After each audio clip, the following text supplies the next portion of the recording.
ಹಾವೇರಿಯ ಸೋದರ ಸೋದರಿಯರಿಗೆ ನನ್ನ ನಮಸ್कारಗಳು। मैं ताई भुवनेश्वरी और इस क्षेत्र के सभी पवित्र मठों को श्रद्धापूर्वक प्रणाम करता हूं। साथियों, कर्नाटका ने 26 अप्रैल की वोटिंग से कांग्रेस में कोहराम मचा दिया है।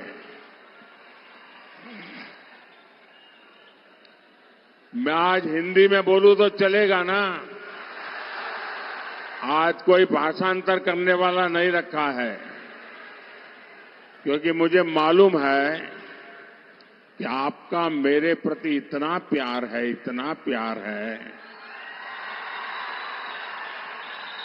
कि आपको शब्दों को कभी समझने की जरूरत नहीं रही है। भाषा हमारे बीच कभी दीवार नहीं रही है। क्यों? हमारा दिल का नाता बन गया है। भाइयों बहनों, 26 अप्रैल को जो मतदान हुआ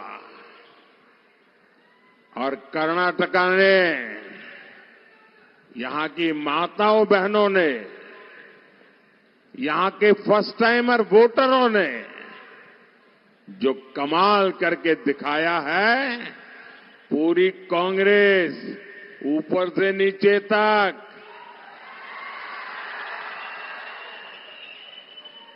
बहुत परेशान हो गई है। साथियों, पूरी कांग्रेस इस कोशिश में लगी है कि 7 मई को कुछ तो ऐसा हो ताकि कम से कम एक खाता तो खुल जाए। उनके लिए इस बार दिल्ली में खाता खुलने की संभावना खत्म हो गई है। लेकिन दावणगेरे का ये विशाल जन समर्थन,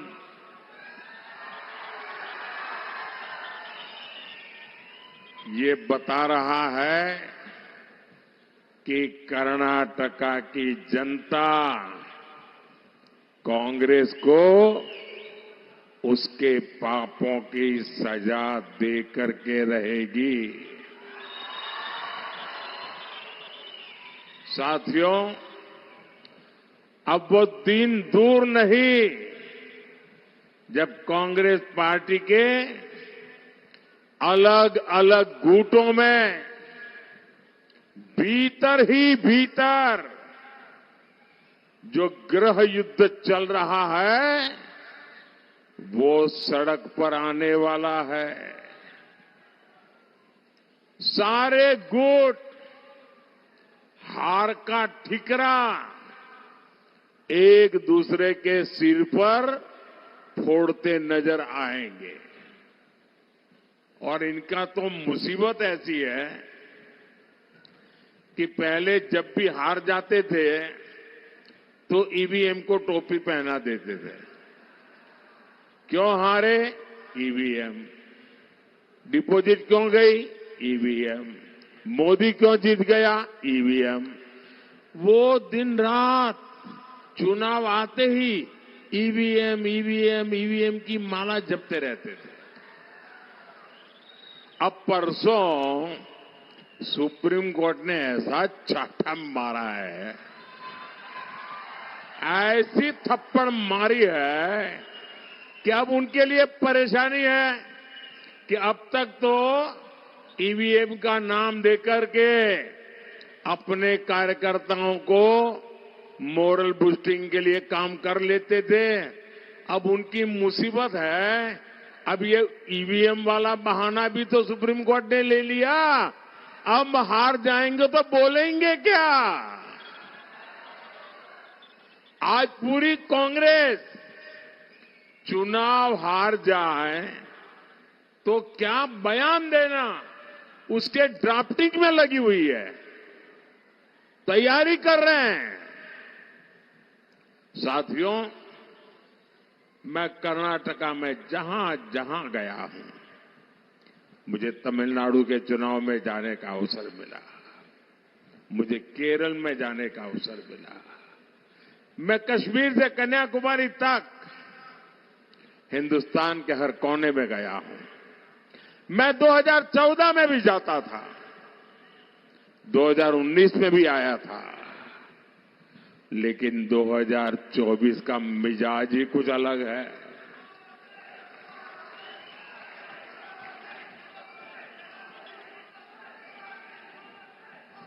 क्योंकि देशवासियों ने 10 साल हर पल मोदी को कसौटी से कसा है, तराजू से तोला है। मोदी की वाणी, मोदी का वर्तन, मोदी का समर्पण, 10 साल से देश 280 करोड़ निगाहें हर पल मोदी को देख करके सही गलत का फैसला करते हैं। और अनुभव के बाद 10 साल की कठोर कसौटी से निकल करके आज जब मोदी आया है तो आपका जाना हुआ मोदी है, आपका परखा हुआ मोदी है और आपके लिए जिंदगी खपाने वाला मोदी है।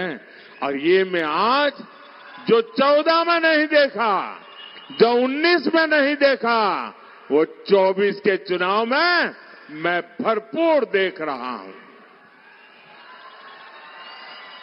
मेरी माताएं बहनें, ऐसा लग रहा है मोदी का एक अभेद्य रक्षा कवच बन गई है पूरे देश की माताएं बहनें।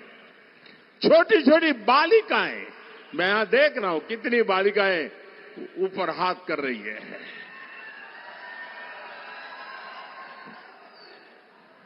भाइयों बहनों,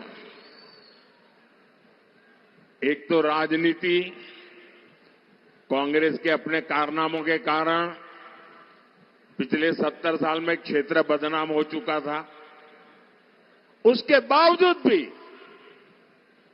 मोदी को इतना प्यार, इतने आशीर्वाद शायद अनेकों जन्मों का पुण्य है या परमात्मा ने मुझे भेजा है, तब जाकर के ऐसे आशीर्वाद मिलते हैं। मैं किस किस का आभार व्यक्त करूं, मेरे पास शब्द नहीं है। क्या मैं परमात्मा का आभार व्यक्त करूं? क्या मैं जनता जनार्दन का आभार व्यक्त करूं? क्या मैं गांव गरीब का आभार व्यक्त करूं? क्या मैं मेरे देश के नौजवानों का आभार व्यक्त करूं? मेरे पास आपके इस प्यार को व्यक्त करने के लिए, आभार बताने के लिए आज शब्द कम पड़ रहे हैं। सिर्फ और सिर्फ आज मेरे पास है तो एक है जिसमें शब्द नहीं है, संवेदना है, जिसमें पूरी तरह मेरा मौन समर्पण है। और मेरे पास एक ही रास्ता बचा है कि देशवासियों को सदा सर्वदा सर झुका करके प्रणाम करता रहूं।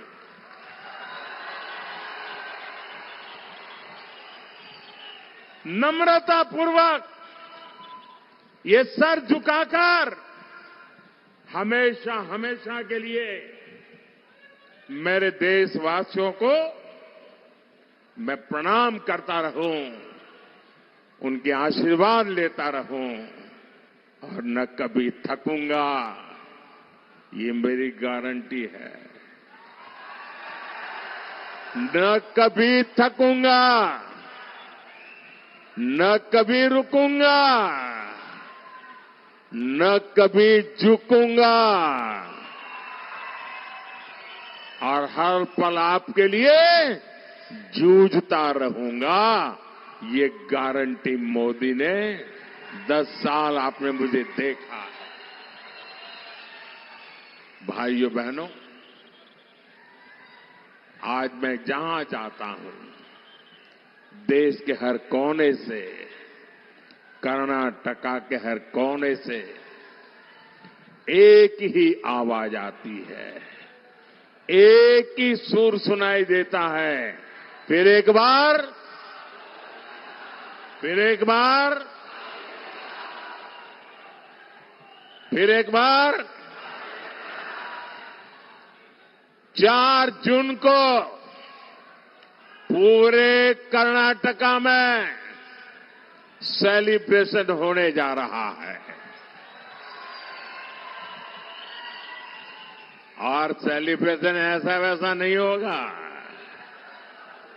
ये मेरे दावणगेरे में तो स्पेशल बेणे डोसा,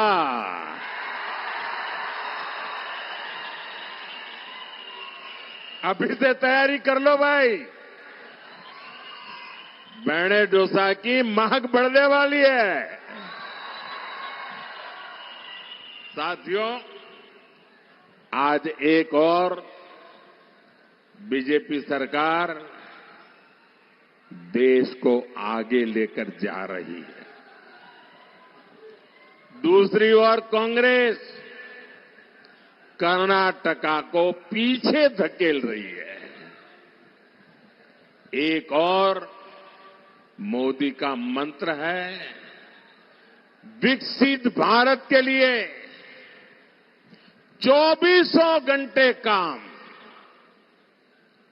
बिना रुके, बिना थके, 24 घंटे काम, 24/7,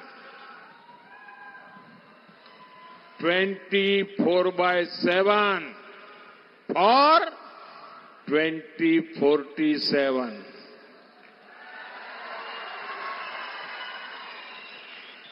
और दूसरी ओर कांग्रेस का वर्क कल्चर है, ब्रेक करो या तो ब्रेक लगाओ। कांग्रेस देश की एकता को ब्रेक करने में जुटी हुई है और डेवलपमेंट के कामों पर ब्रेक लगाने में लगी हुई है। साथियों, बीते 10 वर्षों में एनडीए ने कर्नाटका के विकास के लिए जितना काम किया, येदियुरप्पा जी और बसवराज बोम्माई जी ने कर्नाटका के लिए जो मेहनत की, कांग्रेस उसे बर्बाद करने पर तुली है। और कर्नाटका में कांग्रेस जनता को एड्रेस नहीं कर रही है। वो सुबह शाम तय करते हैं कि नंबर 2 एक को कैसे मारेगा, एक नंबर तय करता है नंबर 2 को कैसे मारेगा। वो उसको नीचा दिखाने के लिए क्या करेगा, ये उसको नीचाने गया, ये यही खेल चलता है। कर्नाटक को ऊंचा दिखाने के लिए उनके पास कोई विजन ही नहीं है।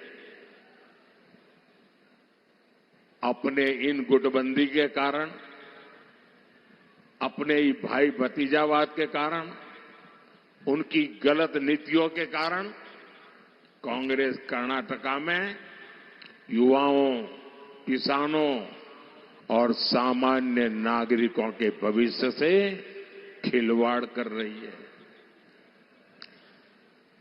और कर्नाटका कांग्रेस का हाल देखिए जी, वो जनता को तो समझा नहीं रहे कि अंदर अंदर क्या करते हैं।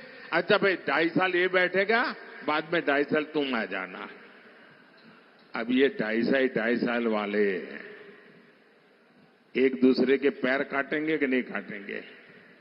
और मैंने तो सुना है कि इंडिया अलायंस वालों ने एक नई फॉर्मूला खोज निकाली है, क्योंकि मैंने एक पब्लिक मीटिंग में पूछा कि भाई इतना बड़ा देश आखिरकार किसको सुपुर्द करे?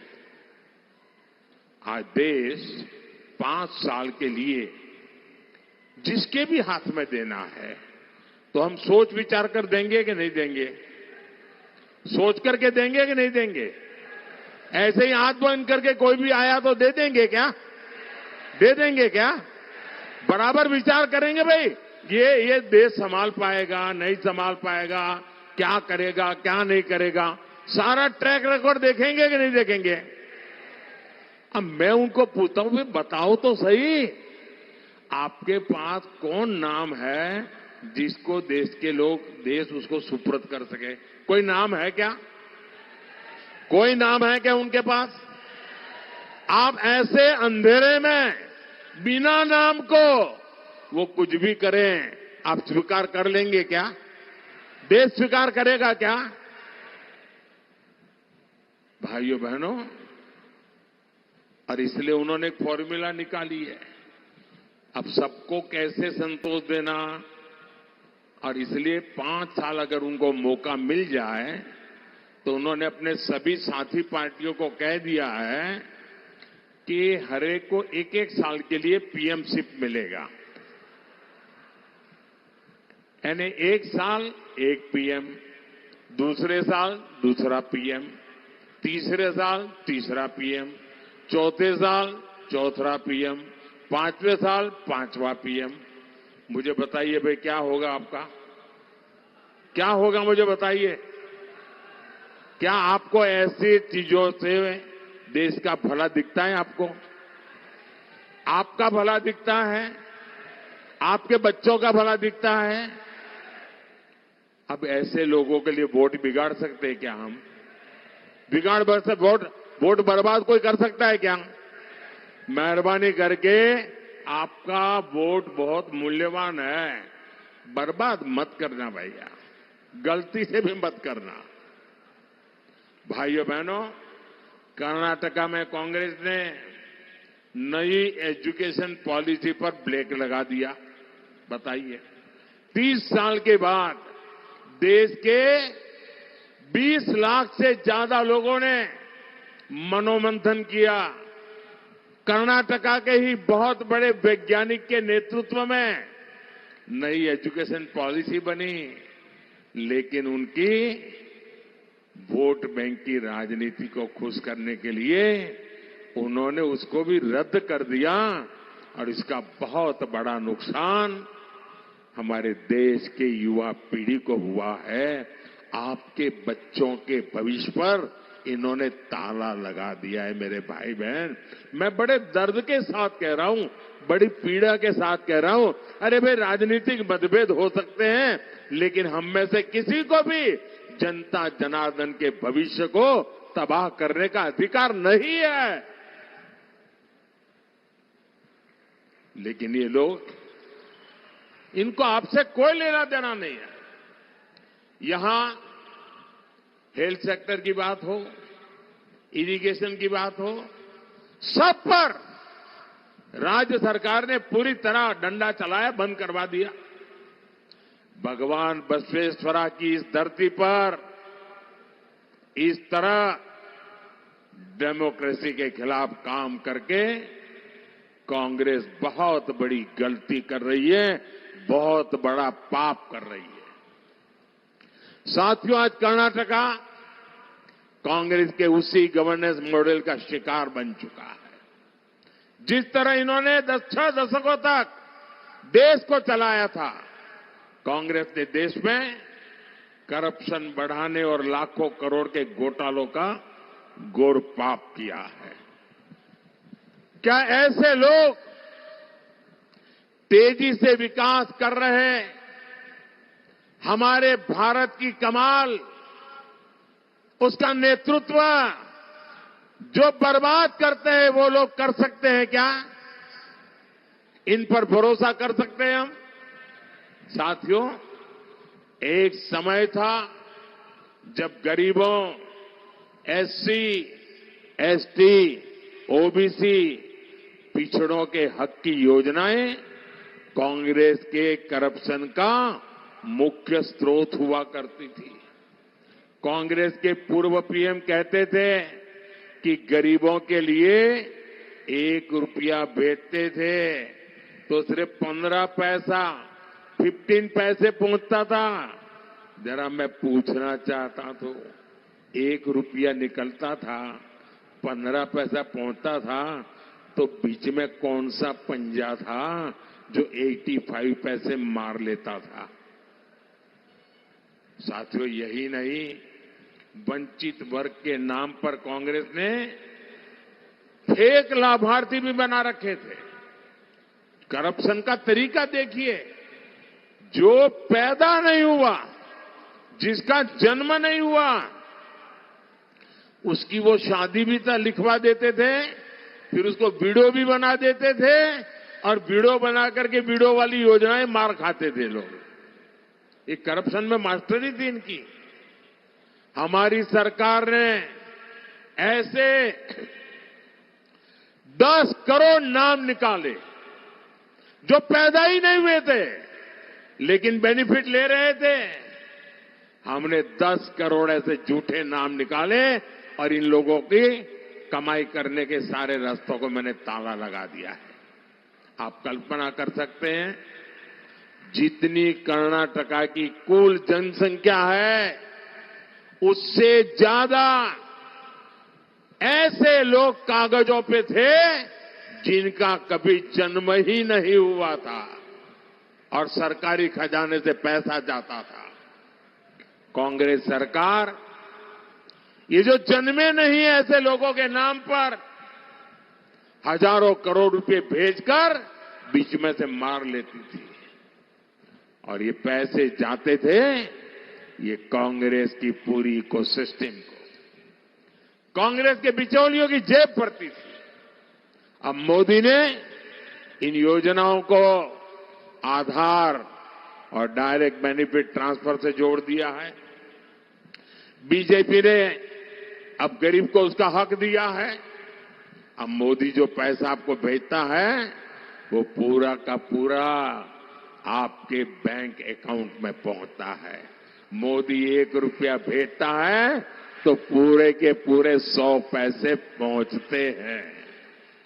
साथियों, गरीब कल्याण की योजनाओं का सबसे बड़ा लाभार्थी गरीब, पिछड़ा, दलित, आदिवासी और हमारी माताएं बहनें हैं।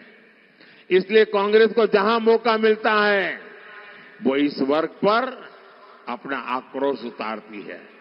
कर्नाटका में कांग्रेस ने एससी एसटी वेलफेयर फंड के 11,000 करोड़ रुपए डाइवर्ट कर दिए जो एससी एसटी समाज के लिए थे। उनको जहां चोरी करने का मौका मिलता था वहां भेज दिया। कांग्रेस इस कोशिश में लगी रही कि एससी एसटी वेलफेयर फंड का पैसा कैसे कांग्रेस करप्शन फंड में ट्रांसफर किया जाए।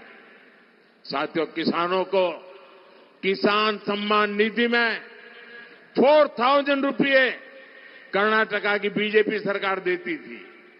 कांग्रेस ने जैसे ही यहां सरकार बनाई उसने किसानों का ये 4,000 रुपीज भी उस पर ताला लगा दिया, भेजना बंद कर दिया। अब जो मैं दिल्ली से भेजता हूं वो 6,000 रुपया जाता है। कर्नाटका की बीजेपी सरकार ने जो 4,000 दिया था ये कांग्रेस वालों ने मना कर दिया।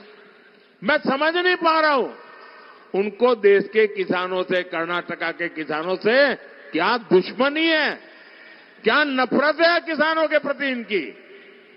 कांग्रेस अब तो कर्नाटका में ओबीसी समाज का आरक्षण भी तुष्टीकरण के लिए, वोट बैंक के लिए बांट रही है।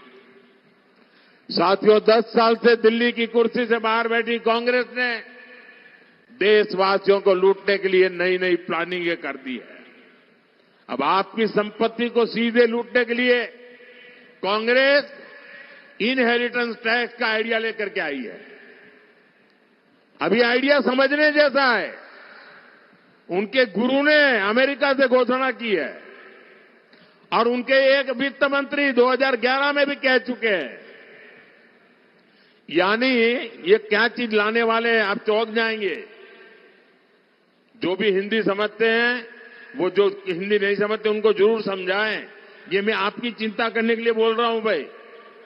इन्होंने क्या, हमारा देश कैसा है, हर मां बाप जिंदगी भर मेहनत करता है और मन में एक इच्छा रहती है कि जो कुछ भी कमाया है उसमें से कुछ बचाएंगे और मरने के बाद बच्चों के काम आए इसलिए रखेंगे। ऐसा करते हैं कि नहीं करते हैं? हर कोई पैसा बचाता है कि नहीं बचाता है? बच्चों के लिए कुछ न कुछ रखता है कि नहीं रखता है? अब इन्होंने ऐसा नियम लाने वाले हैं कि आप कितनी ही मेहनत करो, कितनी कठिनाई से जो कुछ भी जमा किया है वो सीधा सीधा अपने बच्चों को नहीं दे सकते हो। आधे से ज्यादा 55%, 55% ये कांग्रेस वाले आए तो एक ऐसा कानून बनाकर उस पर टैक्स लगा देंगे। आपकी कमाई की हुई पैसों के वो डाका डालेंगे और आप अपने संतानों को आधा भी नहीं दे पाओगे। जिन लोगों ने पूरी की पूरी पार्टी विरासत में अपने बच्चों को सौंप दी, वो आपकी मेहनत से कमाई हुई कमाई, आपकी विरासत आपके बच्चों को देना नहीं देते हैं। साथियों, विकास के लिए और रात को जिंदा लौटेंगे नहीं तो घर का क्या, उस कारखाने का क्या, उन पैसों का क्या। आज कर्नाटका को कानून व्यवस्था की स्थिति गंभीर होती जा रही है और कांग्रेस का ट्रैक रिकॉर्ड कानून का व्यवस्था के विषय में गंभीर रूप से गुनाहित है। ये कर्नाटका हर नागरिक आज असुरक्षा महसूस कर रहा है। कैफे में बम ब्लास्ट हो गया और कांग्रेस घोषणा कर देती है ये तो गैस का सिलेंडर का बोतल फूट गया था। बताओ, ये कर्नाटका के लोगों को क्या समझते हैं?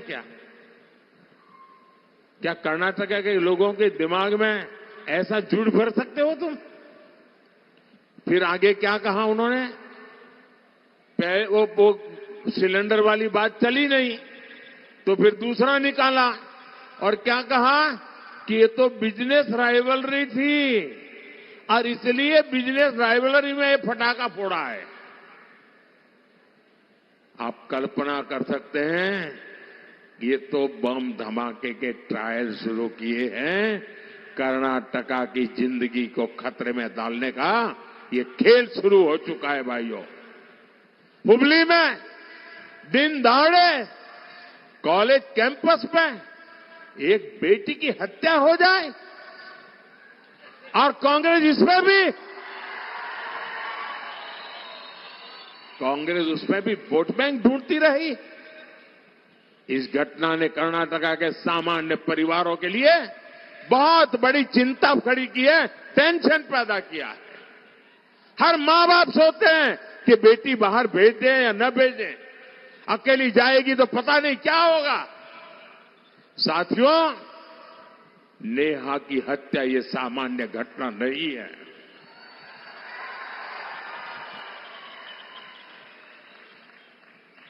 और सरकार में बैठे हुए लोग वोट बैंक की चिंता में डूबे हुए हैं। ये खतरनाक माइंडसेट है और ये कांग्रेस, पीएफआई जिस पर प्रतिबंध लगा हुआ है, देश विरोधी कृत्यों के लिए प्रतिबंध लगा है, आए दिन बम धमाके करने की आदि पीएफआई को ये मोदी सरकार ने हिम्मत करके उस पर प्रतिबंध लगा दिया। उसके बड़े बड़े 30 मार्ग जेलों में सड़ रहे हैं। लेकिन कांग्रेस पार्टी चुनाव जीतने के लिए ये पीएफआई के पुराने लोगों के साथ गठबंधन करके उनको बढ़ावा दे रही है। साथियों, विकास की ऐसी स्थिति हो नहीं सकती कि विकास हो। और आज अगर देश में सुरक्षा की अगर कोई गारंटी है तो उसका नाम मोदी है। विकास की कोई गारंटी है तो उसका नाम मोदी है। भाइयों बहनों, ये मोदी हैं। अब आप 10 साल से मुझे देख लिया है, घर में घुस करके मारता है जी।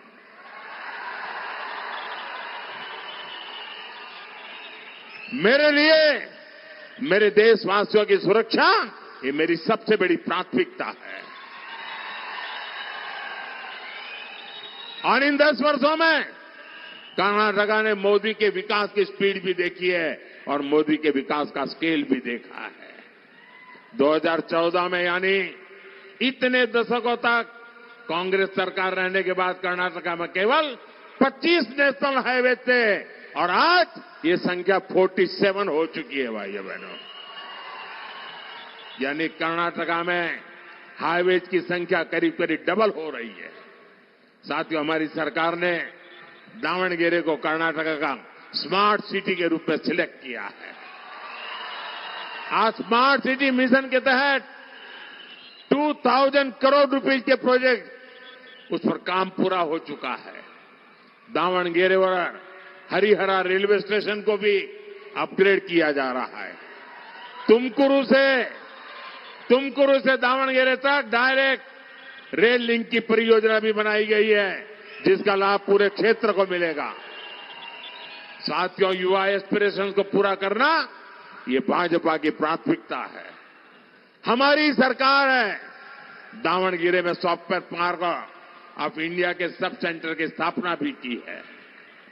इससे यहां के युवाओं को स्टार्टअप्स को नए अवसर मिलेंगे। आधुनिक इंफ्रास्ट्रक्चर के विकास के दावणगेरे की टेक्सटाइल इंडस्ट्री को भी गति मिलेगी। साथियों, बीते 10 वर्षों में हमने कर्नाटका के विकास के साथ साथ कर्नाटका की विरासत को भी नई पहचान दी है। 7 मई को आपका वोट देश के विकास के साथ साथ कर्नाटका की इस विरासत को भी आगे बढ़ाएगा। बीजेपी ने दावणगेरे से श्रीमती गायत्री सिद्धेश्वरा और हावेरी से श्री बसवराज जी बोम्बाई को प्रत्याशी बनाया है। आप इनको जब कमल दबा करके वोट दोगे ना, आप पक्का मान के चलिए, मोदी की गारंटी, जब आप उनको वोट देंगे ये वोट सीधा सीधा मोदी को पहुंचेगा।